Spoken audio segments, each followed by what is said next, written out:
ہندوستان کے مسلمانوں میں انگریز سرکار کے دور کے اندر جن اداروں نے ایک نئی روح پھونک دی اور ان کو ان کے حقوق کی حفاظت کرنے کا احساس دلایا، ان اداروں میں ایک معتبر نام اسلامیہ کالج پشاور کا بھی ہے۔ وہ سفید اور تاریخ درہ خیبر کے دامن میں واقع اسلامیہ کالج پشاور صدر سے 5 کلومیٹر مغرب میں جی ٹی روڈ پر واقع ہے۔ 121 ایکڑ اراضی پر مشتمل یہ کالج جن عظیم اول سے 1 سال قبل 1913 میں قائم کیا گیا۔ اس کی بنیاد صاحبزادہ عبد القیوم خان اور سر جارج روس کیپل نے رکھی۔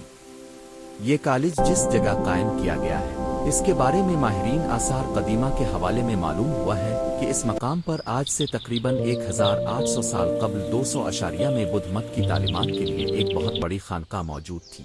اس وقت کشن خاندان کا راجہ کنشکا یہاں پر برسر اقتدار تھا۔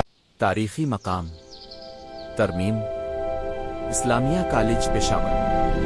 بعض مغربی محققین کے مطابق اسلامیہ کالج پشاور اور گورڈن کالج خرطوم کی تاریخ اور کارکردگی میں بڑی مماثلت پائی جاتی ہے، لیکن حقیقت یہ ہے کہ اسلامیہ کالج پشاور مسلم یونیورسٹی علی گڑھ اور دارالعلوم دیوبند کا ایک حسین امتزاج ہے۔ اگر ایک طرف سر صاحبزادہ عبد القیوم خان اس کالج کے رورواں تھے جو سر سید کے مسلک اور تحریک علی گڑھ کے زبردست حامی تھے، تو دوسری طرف کالج کی مسجد اور اسلامیہ کالج اسکول کا سن بنیاد 1912 میں حاجی صاحب ترنگزئی پیر مولانا دوست محمد بارکزئی ثوابی حاج نے اپنے دست مبارک سے رکھا۔ حاجی صاحب ولی علامی مسلک کے پروکار تھے اور جنہوں نے مولانا محمود الحسن صدر مدرسہ دیوبند کے ایما پر انگریز سرکار کے خلاف علم بغاوت بلند کیا تھا۔